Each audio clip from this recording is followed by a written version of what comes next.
Podríamos empezar por un monasterio maldito, como si sobre él existiera un conjuro. O con una iglesia abocada a la ruina, o una ermita que parece austera por fuera, y al entrar sus paredes te revelan secretos de hace siglos. O quizá un castillo palaciego del siglo XIV, remodelado bajo el prisma del arte contemporáneo. Bueno, de todos estos ejemplos hablaremos en próximos episodios para descubrir algo que es evidente. En España tenemos mucho patrimonio. No nos van a faltar ejemplos ni historias, eso está claro. Es que tú llevas, ¿cuántos? Casi 15 años siendo periodista especializado en patrimonio. Yo, en cambio, soy periodista de audio, de podcast. Me he acercado al patrimonio gracias a este proyecto y es que ya estoy alucinando con algunos casos, porque parecen sacados de una novela de detectives. Pues sí, así es. Y precisamente por esas novelas que me he encontrado en el camino, estoy aquí ahora. Aunque me gustaría empezar contándote el caso que más me ha impresionado. El primero de todos, el que me hizo querer dedicarme a esto. Imagínate un claustro, uno de esos espacios donde rezaban los monjes y hacían sus procesiones. Vale, ¿de algún estilo concreto? ¿Algún detalle? Bueno, este es un claustro de estilo románico del siglo XI o del XII, un claustro grande, muy grande. Debe de tener 20 metros de largo de cada lado y más de 4 de alto. ¿Está en una iglesia, en un monasterio? Pues no, y aquí empieza lo increíble de esta historia. Está en un jardín, junto a una piscina y rodeado de pinos. Como si tuvieras un claustro en el chalet. Bueno, algo así. El caso es que yo vi esa imagen tan espectacular, tan bucólica, en la portada de un periódico, y a raíz de ello mi vida cambió completamente. De ser un periodista que hablaba del día a día de mi ciudad, pasé a escribir grandes historias sobre anticuarios en la sombra y magnates norteamericanos que se llevaban nuestros tesoros, y desde entonces me dedico a divulgar el patrimonio. Yo soy José María Sadia. Y yo soy Andrea Morán. Esto es La Memoria en Ruinas. Un podcast sobre el patrimonio español que se resiste a desaparecer. Episodio 1. El misterio del claustro de Palamós.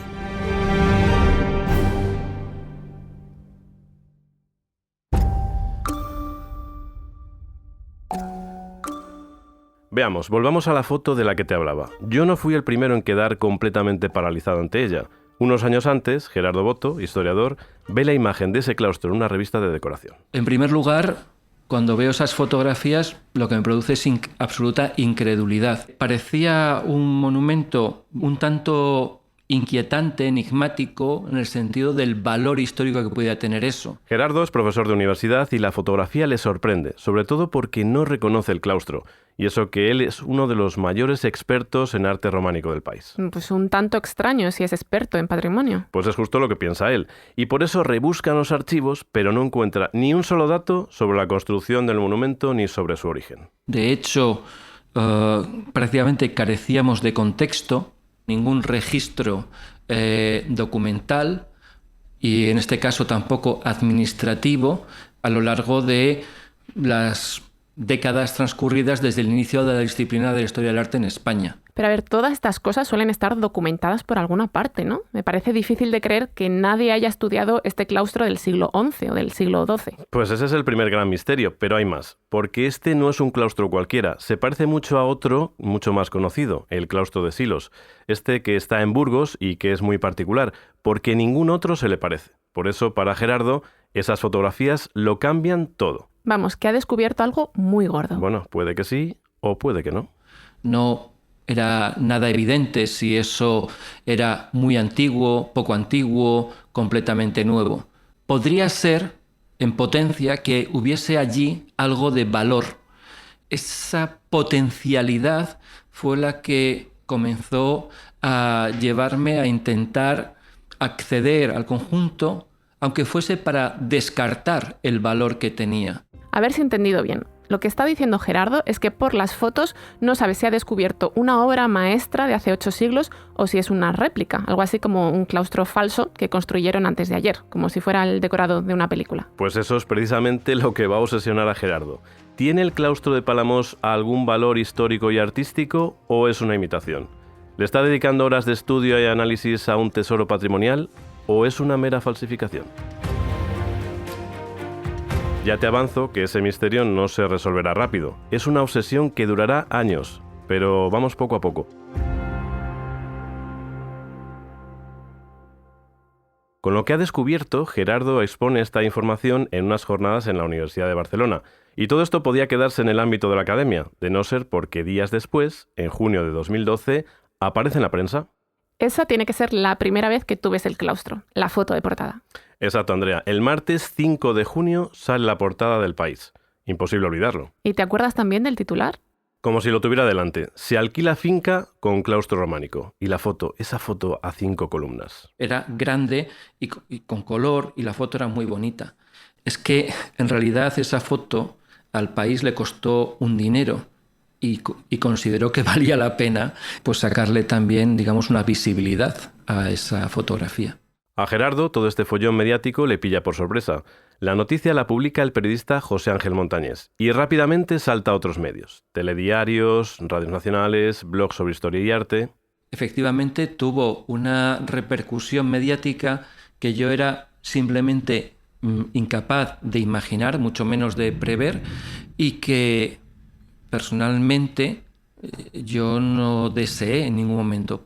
Más que nada porque, como soy un historiador del arte vulgar y ordinario, me manejo en la velocidad de la academia, que es la velocidad de un paquidermo. Es decir, yo escribo una cosa y la veo publicada más o menos de media al cabo de 1 año y medio. Pero esto es normal. Entonces, que tú escribas una cosa y en menos de 24 horas esté publicada, simplemente para mí es cambiar de dimensión. No tengo capacidad para manejarme en medio de Montmeló conduciendo un Red Bull.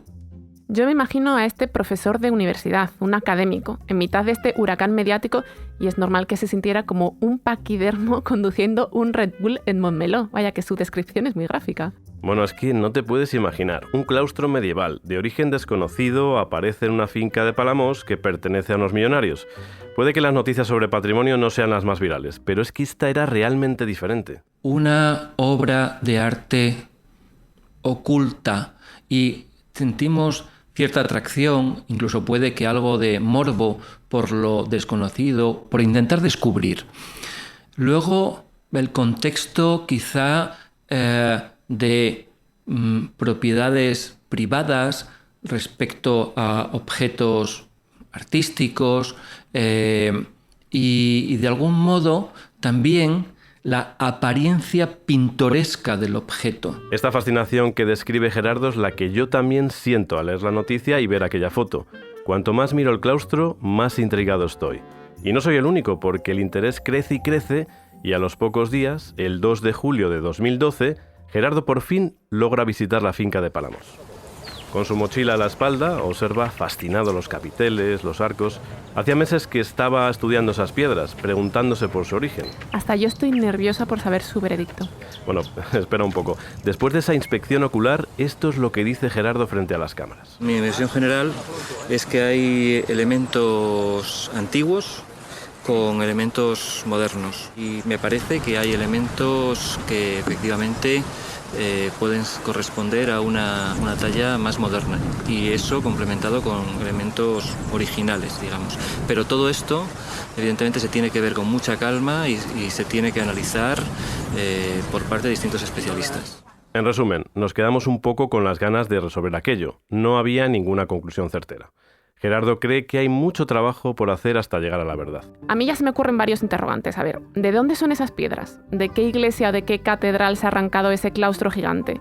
¿Y cómo es que ha terminado en el jardín de una finca privada? Bueno, pues algunos de esos detalles que tú dices van saliendo en la prensa durante aquellos días. Por ejemplo, se confirma que las piedras procedían de Villamayor, de las canteras de este pueblo a unos pocos kilómetros de Salamanca. Si te fijas, todos los edificios históricos de Salamanca son de este tipo de piedra dorada, que es muy característica de la ciudad. Claro, la conozco. Entonces, estas piedras viajan de Salamanca a Madrid, pero doy por hecho que trasladar un claustro no es como llenar un camión de mudanzas. Pues es un poquito más complicado. Se descubre que en los años 30 un anticuario lo llevó, piedra a piedra, de Salamanca a Madrid. Allí remontó el claustro en un terreno del barrio de Ciudad Lineal. Dicen que al parecer quería vendérselo a un cliente americano. Espera, ¿que los claustros se vendían? ¿Pero cómo es eso? Bueno, es que la España del siglo XX era una auténtica casa de subastas. Vamos a hablar mucho de eso en este podcast. Pero esta venta en concreto nunca llegó a realizarse. Entre otras cosas, llegó la guerra, el anticuario murió a mediados de los años 50 y un millonario alemán acabó comprando el claustro y lo instaló en su finca de Palamós. Parece un delirio, sí, pero esta parte de la historia está completamente documentada. Los encargos, los recibos... Cómo se compró, cómo se trasladó, quién lo compró y lo remontó. Todo eso tenía como una especie de enorme esfuerzo de adquisición, de coleccionismo, que resultaba simplemente incomprensible, yo diría que hasta inverosímil, con la absoluta carencia de valor histórico de ese objeto. Para Gerardo, todos estos traslados son indicios de que el claustro puede ser verdadero. Entiendo que nadie iba a pagar y a preocuparse tanto por algo falso, por una imitación. ¿Qué sabemos del anticuario que orquestó todo esto? Pues ahí es donde yo me cruzo con esta historia. Te cuento. En 2012 yo trabajaba en un periódico local de Zamora y tú sabes que en los periódicos pequeños debemos hablar de lo más cercano. Así que, aunque hubiera pagado por escribir sobre el claustro, en realidad se escapaba de mi ámbito. Ya, que no tenías ninguna percha, como decimos los periodistas. Eso es, pero todo cambió cuando descubrí que este hombre, el anticuario, era de Zamora, de mi ciudad. Sí, había nacido y vivido allí. Y atención a este detalle, en Zamora le había tocado un billete de lotería. Todo esto fue la excusa perfecta para que yo pudiera empezar a investigar oficialmente sobre el caso. Mira, uno de esos golpes de suerte que te ponen en la pista de una gran historia. A veces ocurren. ¿Y por dónde empezaste a investigar esto? Bueno, lo primero que quise hacer fue hablar con los protagonistas del caso. Por entonces estaban empezando a formarse dos corrientes opuestas, dos bandos. El grupo que pensaba que el claustro podía tener elementos antiguos. Gerardo y sus compañeros de investigación. Eso es. Y enfrente el bando contrario, los que creían que aquella obra era demasiado extraña para ser medieval. Los que creían que no era auténtico, verdadero. Sí, y entre ellos destacaba un nombre por encima de todos, José Miguel Merino de Cáceres, un arquitecto especialista en monasterios medievales. Intenté contactar con él varias veces, pero nada. Hasta que un día, a finales de junio de aquel verano de 2012, me suena el móvil, a las 8 de la mañana. Sí, dígame. José Miguel. Sí. Buenos días. Le tuve que pedir unos segundos para encender la grabadora, devolverle la llamada y empezar la entrevista más importante de mi carrera.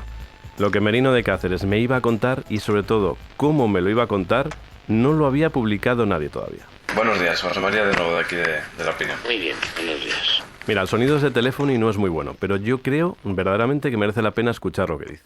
¿Él también descubrió el claustro por la portada o fue con aquella revista de decoración como Gerardo? No, fue un poco antes. Merino de Cáceres y su colega María José Martínez estaban haciendo una investigación sobre patrimonio vendido a los americanos, que esto también tiene su miga, pero ya hablaremos en otro capítulo. Descubrimos un claustro, María José Martínez Ruiz y yo, descubrimos un claustro, pero este claustro aquí en la nada, un claustro que tenía un aspecto acartonado, un aspecto un tanto extraño, nos pareció un tanto sospechoso. Quisieron averiguar más, pero al igual que Gerardo, se encontraron con un gran obstáculo. No había ni rastro de este monumento. Estuvimos mirando los catálogos monumentales de las provincias castellanas. Nadie habla de ese claustro, pero lo dejamos ahí. No tiraron del hilo entonces, lo dejaron estar y pasó el tiempo hasta que de repente sale la portada del País. Entonces, Merino de Cáceres vuelve sobre la obra. Yo me pongo a estudiar el claustro, en su aspecto constructivo, su aspecto arquitectónico, su aspecto metrológico. Y empieza a encontrar pistas que confirman su impresión inicial, que aquello era falso. Interesante. ¿Y qué pistas son esas? Pues por ejemplo, que en los capiteles había una extraña mezcla de bestiarios, esos animales reales o inventados que se suelen representar en la Edad Media, o detalles que no casaban con la forma de trabajar la piedra en aquella época. Y encima de todo esto, una cosa más sorprendente todavía, que las medidas del claustro de Palamós son exactas. ¿A qué te refieres con eso? Pues que las medidas ideales del claustro sobre el plano coinciden con las que se ejecutaron sobre el terreno. Es un claustro perfecto. No sabía yo que para ser de verdad los claustros tienen que ser imperfectos. Bueno, yo tampoco lo sabía, pero por lo visto es así. Y me enteré entonces. Cuando se construyen los claustros por determinadas circunstancias, por la orografía del lugar, por las construcciones anteriores, pues siempre se desvirtúa esto y no se hacen perfectamente cuadrados, o a veces son rectangulares o disimétricos. Por eso los claustros auténticos nunca tienen medidas perfectas, y el de Palamós, según Merino, sí que las tiene. De ahí que no lo dude. Llegamos a la conclusión de que eso tenía que ser una falsificación. Vale, vamos a ver. Pensemos por un momento que el claustro es falso, ¿vale? Es una imitación.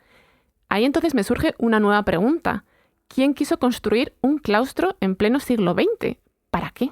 Bueno, pues Merino me contó su propia teoría. Como te decía antes, en la España de hace un siglo se vendían a precio de saldo todo tipo de obras de arte a los millonarios norteamericanos. Querían presumir de ellas en Estados Unidos. Piezas verdaderas o incluso falsas, eso era lo de menos. Entre esos coleccionistas de arte, el más famoso y disparatado es el hombre que inspiró a Orson Welles para hacer Ciudadano Kane. William Randolph Hearst compraba muchas cosas por catálogo, otras por las que se le ofrecían sus agentes. Él pedía, quiero tales cosas, pensando en o bien en la decoración de sus casas o pensando en el futuro museo de Berkeley. Ha nombrado a William Randolph Hearst, el magnate de la prensa. No me digas que el claustro lo iba a comprar él. Lo podía comprar Ciudadano Kane, por ejemplo, o cualquiera que tuviera los 5 millones de pesetas que por lo visto se pedía por él. Vamos, una auténtica pasta. Con esta nueva información encima de la mesa, yo colgué el teléfono y reconozco que Merino de Cáceres me había convencido absolutamente. Ya no tenía ninguna duda de que el claustro era completamente falso. A lo mejor me adelanto, pero entiendo que como buen periodista que eres, le pediste a Gerardo Boto que respondiera a los argumentos de Merino de Cáceres. Derecho de réplica, ¿no?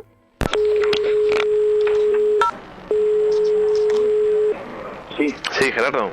Hola, buenos días. Buenos días. Otra llamada analógica, de las de antes. Un sábado del verano de 2012, por la mañana, me tiro casi 2 horas hablando, embobado, con Gerardo.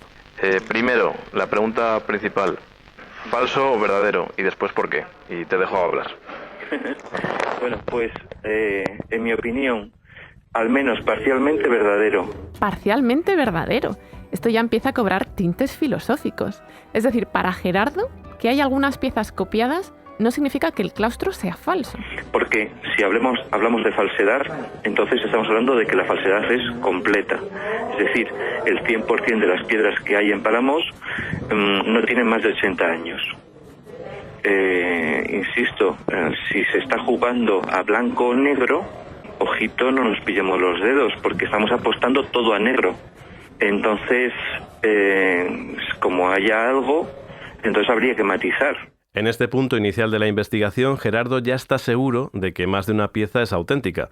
Puede que no el claustro completo, pero sí algunas de sus partes. ¿Y en qué se basa para defender esto? Bueno, algunos argumentos son bastante técnicos y tienen que ver con el estilo de los capiteles, con el tamaño del claustro, pero hay otro que está relacionado con la operación comercial. Gerardo piensa que era un sinsentido fabricar un claustro nuevo para venderlo. La cuestión es que esto, hacerlo todo nuevo, es carísimo. Es carísimo la cantidad de metros cúbicos de piedra, es carísimo el transporte y es carísimo las decenas, quizás 2, 3 decenas, entre cantores y escultores que tienes que estar pagando. Estamos hablando no de decenas de miles de pesetas, sino de centenares de miles de pesetas. Pero tú has dicho antes que al anticuario le había tocado la lotería, ¿verdad? Pues tendría mucho dinero. Bueno, a ver, pero no tanto, o sea, que va ni de lejos. Pues vaya, Merino de Cáceres diciendo que todo es falso por la forma de trabajar la piedra, por los bestiarios, aquellas medidas perfectas, y ahora Gerardo defendiendo que una parte del claustro es verdadera porque habría sido demasiado caro hacer un claustro desde cero. ¿A quién creemos? Esa sensación, esa inquietante sensación es la que tuve yo entonces. Hablaba con uno, el claustro me parecía verdadero. Hablaba con el otro y me parecía completamente falso. No exagero si te digo que esto se convirtió en una pequeña gran obsesión para mí. Yo ya no sabía si era periodista o me había convertido en un detective. ¿Cuál es la pista definitiva que puede solucionar este embrollo? Pues para probar que el claustro es verdadero, Gerardo tiene que averiguar dónde estuvo en la Edad Media, cuál es su origen, porque un claustro de estas dimensiones tan elevadas no cabe en cualquier sitio, y le llevará tiempo, pero en 2013 Gerardo Boto cree haber encontrado ese lugar. Unos años más tarde lo explicaría así. De que todo lo que hay en Mas del Ben es piedra de Villamayor, de la primera a la última. Eso no ha sido discutido por nadie en ningún momento. Lo que se ha discutido es si esa piedra de Villamayor, que tiene millones de años, la piedra, si el trabajo de labra de esa piedra, ese trabajo de labra tiene 80 años o tiene 800 años. Efectivamente, ya sabíamos que la piedra era de Villamayor, de un pueblo de Salamanca, pero lo que está en duda es cuándo se trabajó. Claro, si la piedra se talló hace siglos y hablamos de un tesoro histórico, o si fue en torno a los años 30 cuando aquel anticuario quiso construir el claustro. Eso es, y Gerardo, con sus cálculos, sus investigaciones, afirma que el claustro tuvo que construirse hace siglos porque ha encontrado por fin el edificio donde encajaba perfectamente. Fue la Catedral de Salamanca, el claustro de la Catedral de Salamanca, del edificio que comúnmente llamamos Catedral Vieja. Y una vez que entendimos que ese podía ser la procedencia del conjunto de Palamós, lo que hicimos fue establecer un análisis de ese claustro y la posibilidad de relacionar eso con el conjunto que se conserva en el Ampurdán. Entonces el claustro de Palamós nació en la Catedral Vieja de Salamanca. Resulta que la catedral tuvo un claustro románico que fue desmontado en el siglo XVIII, pero nadie sabía a ciencia cierta qué había pasado con esas piedras. Podrían haberse utilizado para hacer el claustro de Palamós, ¿no? Pues sí, la teoría va cobrando fuerza, pero las cosas se tuercen justo cuando estábamos muy cerca de la verdad. Mientras Boto investiga y da con ese origen salmantino, las tesis en contra de Merino de Cáceres han sumado un aliado, nada más y nada menos que la Generalitat de Cataluña. Hombre, supongo que como el claustro está en Palamós, en Girona, ellos querrán intervenir, porque si el claustro es verdadero tendrán que protegerlo, asegurarse de que de un día para otro esto no desaparece de esta finca. Y entran en acción de lleno. A finales de 2014 se publica un informe muy extenso, siguiendo los argumentos de Merino de Cáceres, y diciendo que todos los elementos del claustro, todos, son falsos. Yo lo viví como una enmienda a la totalidad de mi propia capacidad de discernimiento en la disciplina en la que trabajo. Yo qué sé, que no me parece deseable para nadie y que en términos profesionales, bueno, y que te deja una huella. El varapalo es tremendo para Gerardo, te puedes imaginar. Un académico que se ve implicado en una polémica mediática, confrontando teorías con colegas de profesión y también con administraciones de por medio que encima te desautorizan. Que supongo que no es fácil de llevar esto. Yo le pregunté por aquello. A mí me erosionó mucho este asunto y yo necesitaba concluir esta investigación. ¿Y cómo decide dar ese carpetazo? ¿Se retira de la investigación? Pues no, todo lo contrario. Para cerrar este capítulo, Gerardo empeña años de tiempo y esfuerzo en demostrar su teoría para probar que el claustro sale de la Catedral Vieja de Salamanca. Se pasa 4 años rodeado de expertos para reunir todas las pruebas. Un cierre complicado, entonces. ¿Encuentra alguna pista definitiva? Encuentra algo como la piedra filosofal, la superprueba, y decide contarlo en un libro de más de 500 páginas. Lo presenta en 2019, dando una rueda de prensa. Fue una investigación en varios frentes, donde el estudio de las apariencias, vamos a decir, formales de las piezas, los estudios estilísticos y sus contradicciones fueron solo una de las vías de aproximación. Gerardo, esta vez con chaqueta negra y camisa blanca, está acompañado por los representantes de la Universidad de Salamanca, editora del libro. Recordemos que sabíamos que el origen de las piedras estaba en Salamanca, en Villamayor, y que el claustro podía haber salido de la Catedral Vieja, pero Gerardo necesita probarlo. Y una vez que entendimos que ese podía ser la procedencia del conjunto de Palamós, luego lo que hicimos fue establecer un análisis de ese claustro en función de sus evidencias, de sus huellas, de sus dimensiones y la posibilidad de relacionar eso con el conjunto que se conserva en el Ampurdán. En ese momento da a conocer páginas y páginas de informes que han elaborado colegas historiadores, expertos en arte, geólogos. Puesto que en la catedral se conservan vigas que proceden de ese claustro y nos marcan las dimensiones de las galerías y cómo encaja el conjunto de Palamós con esas anchuras de las que nos hablan como fósiles directores inapelables las vigas que están en el propio museo de la catedral, pues como un guante. Así que las medidas de unas vigas pueden terminar probando que un claustro de piedra pertenece al siglo XII y que no es una réplica cualquiera. Bueno, algo así. Resulta que en la Catedral Vieja de Salamanca se conservan unas vigas de madera de la misma época que el claustro que se desmontó y del que apenas se volvieron a tener noticias. En esas vigas hay unas marcas y con esas marcas Boto calcula las medidas de aquel claustro. Para Gerardo eso prueba que el claustro de Palamós procede de la Catedral Vieja. Sí, y además han estudiado cuándo fueron tallados los capiteles, y según esos exámenes, varios tienen 800 años. Es decir, que esa parte del claustro es auténtica. Sí, un gran porcentaje para Gerardo lo es. Pero aparte de las partes esculpidas están las partes estructurales, es decir, el zócalo, los arcos, y aquí estamos completamente convencidos y creemos que argumentamos dónde radica esa antigüedad también de las piezas. El conjunto se entiende, románico. Así es como Gerardo Boto ha logrado probar su teoría, alcanza su verdad, que el claustro de Palamós es el mismo que se construyó en el siglo XII en la Catedral Vieja de Salamanca. Pero espera, has dicho su verdad. Claro, porque la teoría de Boto no hace que la Generalitat se retracte del informe que había publicado en 2014, el que seguía las tesis de Merino de Cáceres. Es decir, que tanto un frente como el otro mantienen su opinión. Bueno, Merino de Cáceres murió en el año 2023, pero ya hacía años que había dejado de hablar del claustro, y la Generalitat no dijo ni mu ante la nueva publicación de Gerardo. Todos siguen convencidos de que cada uno lleva la razón. Sí, y aquí viene la gran pregunta. ¿Puede haber dos verdades sobre una misma realidad que sean completamente opuestas? Claro, ¿puede este claustro ser verdadero y falso al mismo tiempo?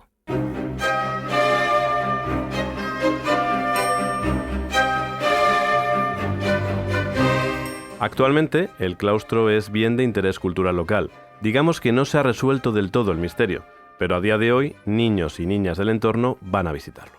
Y a lo mejor les explican que tiene 100 años o que tiene 800 años, pero entienden que es un elemento de valor.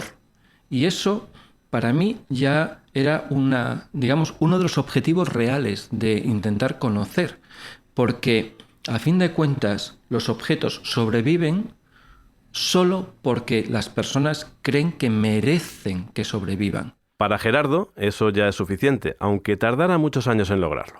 ¿Te has llegado a obsesionar con la necesidad de encontrar el final de esta historia? Sí, con la necesidad de encontrar el final, de superar esta historia. Que yo necesitaba llegar al final para también dar un carpetazo no solo intelectual, sino emocional a esta cuestión.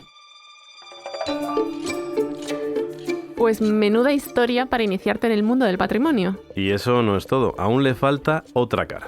Ah, que todavía hay más. Bueno, mucho más te diría. Yo que ya me había convertido en un experto en el tema, que si el tipo de piedra, que si las medidas, que si el diseño perfecto, sentía que en esta historia había algo de un personaje del que todavía no se había hablado o no lo suficiente. El anticuario, ¿no? El hombre del billete de la lotería. Él mismo. Tenía muchas preguntas. ¿Quién era? ¿Por qué trajo las piedras de Salamanca? ¿Qué quería hacer con el claustro? ¿Por qué lo vendió? Bueno, todas esas y alguna que otra más. En traje, en corbata, siempre iba así. Él siempre llevaba traje y corbata, y el sombrero pues está apoyado en una columna, y bueno, pues se ve muy bonito todo el arco del claustro. Blanca es la nieta de Ignacio Martínez, el anticuario, así se llamaba. Ella ahora vive en Barcelona y tiene unos 80 años. Su abuelo murió cuando Blanca tenía solo 11. En las fotos que me enseña los veo a los dos juntos. Sí, aquí está el abuelo, mira, hasta en bata y todo. Tardé casi 2 años en dar con Blanca. Después de aquella primera entrevista hemos hablado varias veces y siempre acabamos charlando sobre su abuelo, de Ignacio. Él era un patriarca, ya con eso estaba todo dicho. Era una figura imponente, o sea, era un señor grande, claro, nosotros éramos pequeñitas. Un hombre totalmente ético, totalmente serio. ¿Su abuelo la llevó a ver el claustro alguna vez? No, nunca lo ha visto, nunca lo ha tocado. El claustro estaba en Madrid y Blanca nació cuando la familia ya se había mudado a Barcelona, pero sí recuerda que se hablara de él en casa. Todos sabíamos que había un claustro en la familia, porque sí que había una foto del claustro en Santa Coloma. ¿Y qué se decía de ese claustro?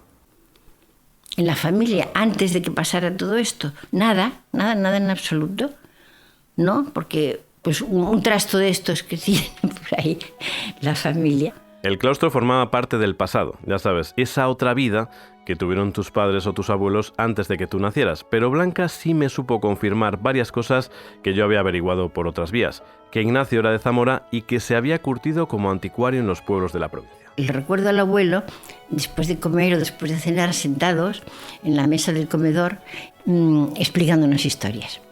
Ya por donde, pues él hablaba de Zamora. En Zamora, entonces, Ignacio trabajaba como anticuario. Se dedicaba a restaurar obras de arte, a coleccionarlas. A restaurarlas, a comprarlas, a venderlas, un poco de todo. Ignacio había aprendido muy bien el oficio de su padre, Fernando. Ya hemos dicho que a principios del siglo XX, España era una especie de casa de subastas para los marchantes europeos y norteamericanos.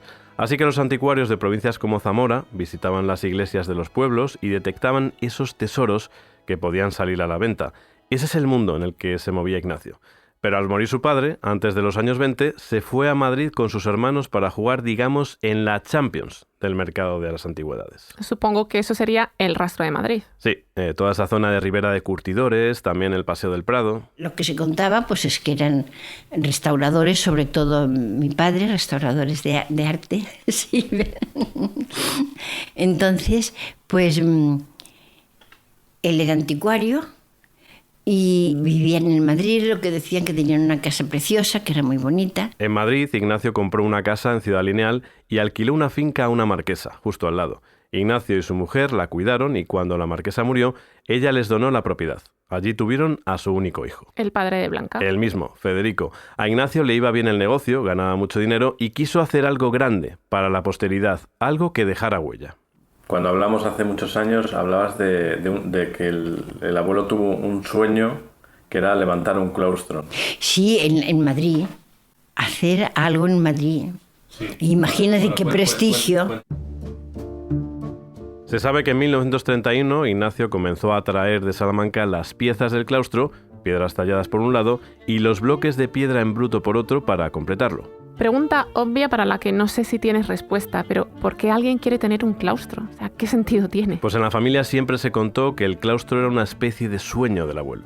Un hombre luchando por una utopía, por un imposible. Pero a veces, y aquí está el quid de la cuestión, las utopías también se construyen con cálculo. Pensemos que Ignacio no era ingenuo. Él tenía que saber que un claustro podía ser una obra de arte, pero también una inversión. Aún más en aquel Madrid de los años 30, donde las antigüedades se movían como moneda de prestigio. Él ya se había hecho un nombre y su negocio iba bien y tenía muy buenos contactos. Él estaba aposentándose muy bien en Madrid, sí. Le fue muy bien, tenía muy buenos clientes y clientes pues ya han visto de qué nivel, que luego tenía mi padre también. ¿Con muy buenos clientes se refieren a los americanos, a William Randolph Hearst? Eso parece. La documentación que manejaba Merino de Cáceres relacionaba a Ignacio con Hearst, pero como dice la familia Martínez, la vida se interrumpió de pronto. ¿Te puedes imaginar? Ya, voy haciendo cálculos. 1936, ¿no? Pues nada, que vivían muy bien en Madrid, pero luego llegó la guerra y tuvieron que marcharse. El padre de Blanca tenía unos 20 años y la guerra le pilló haciendo la mili, así que fue al frente como soldado republicano. Su abuelo Ignacio aguantó hasta el final de la guerra en Madrid. Aquí, en España, o eras católico y eras franquista o eras rojo. No había más, pero las dictaduras funcionan así, ¿no? Era un señor conservador, eran católicos. Mi abuela, ya digo, que rezaba todas las tardes el rosario e intentaba hacernoslo rezar a nosotras. Sería un error pensar que por tener unas ideas u otras iba a estar a salvo cuando terminara la guerra. Fue un poco más enrevesado que todo eso. Pues porque no estaba con Franco. Pero ni de lejos.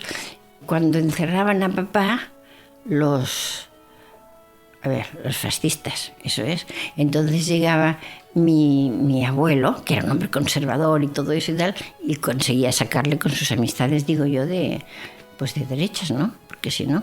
Y en cambio, cuando encerraban al abuelo, que le encerraron, fueron los de izquierdas, creo, ¿eh? Creo que todavía no llegamos a imaginar lo que tuvo que ser aquello. Lo que me contó la familia es que al salir de la cárcel, Ignacio estaba literalmente en los huesos. Por aquel entonces ya había acabado la guerra y se habían mudado a Barcelona. Les parecía un lugar como más seguro, más neutral. ¿Y al mudarse dejan atrás toda su vida en Madrid? ¿También el claustro? ¿Qué pasó con él? Cuando pasó algo de tiempo, Ignacio intentó recuperarlo. Era su gran logro, no podía abandonarlo así como así. Así que regresó a Madrid, a la antigua finca de Ciudad Lineal, pero allí la policía franquista le dejó claro que no había nada que hacer. Esa fue la leyenda familiar. Le dijeron, si usted se vaya, pues lejos, a Cataluña, a donde sea, y está allí con su familia quieto y no hace bulla, ni da problemas, ni nada, no les pasará nada. Pero si no, pues ya sabe lo que pasa, 4 tiros y... ¿4 tiros? Sí, no si eran 4 o 2 los que le dijeron, pero sí, así le dijeron. Y me contaron, y esto creo que fue la abuela, que venía pálido el hombre, que venía amarillo de Madrid. El claustro, la utopía de Ignacio, como la llama Blanca, quedó confiscado. Es que era mucho más que robar un claustro. Si una persona llega, y me estoy refiriendo a los fascistas, y te roba un claustro, así o un campo, o una obra que está allí en una catedral, o lo que sea, y lo hace impunemente, y se lo queda, es la muerte. Es la muerte de la ilusión, y es la muerte de la esperanza, y es la muerte de todo. Y entonces hay en eso una victoria de mi abuelo, porque él nunca se sintió derrotado ni nos lo transmitió a nosotros. Entonces eso es muy hermoso, eso es muy bello, ¿no? Y que no te maten la utopía durante toda tu vida con una guerra en medio, tiene su mérito, tiene su valor, la verdad, sí. Esta es la otra historia que a mí me descubre aquella portada del País. Por un lado, sí, está la investigación, la convicción de Gerardo, la insistencia de Merino de Cáceres, toda la brecha en la historia del arte.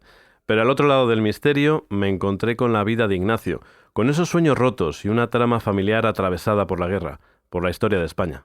Antes hablábamos del impacto de la noticia en la vida de Gerardo Boto. ¿Qué pensó Blanca al ver aquella portada?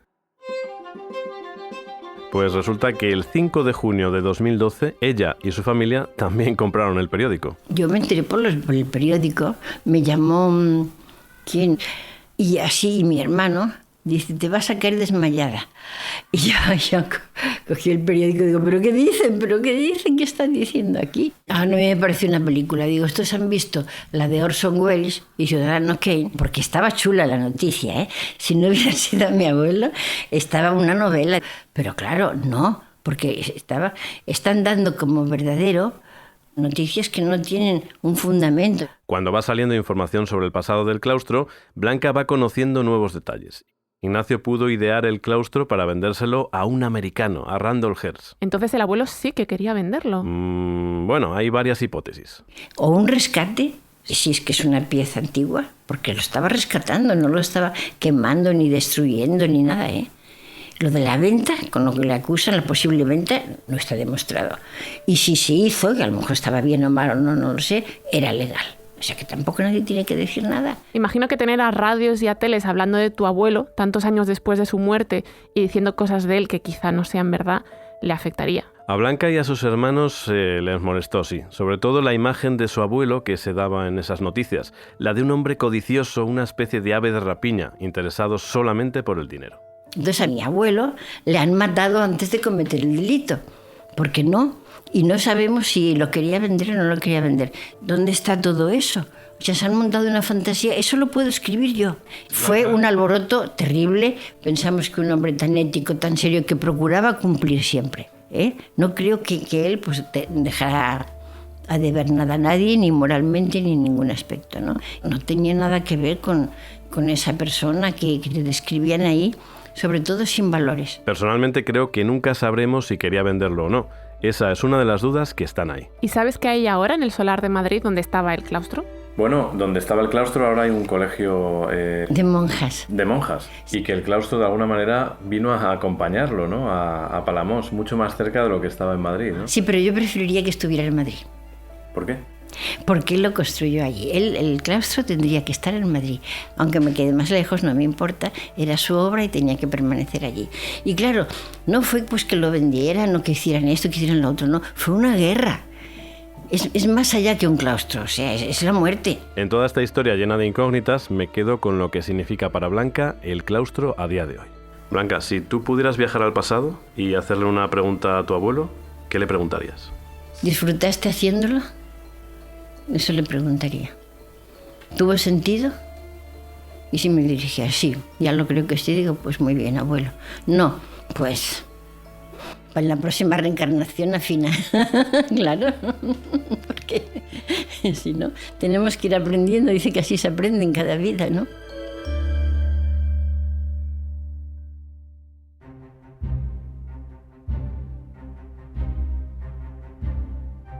La verdad de Gerardo, la verdad de Merino de Cáceres y la verdad de Blanca, y todas sobre un mismo caso.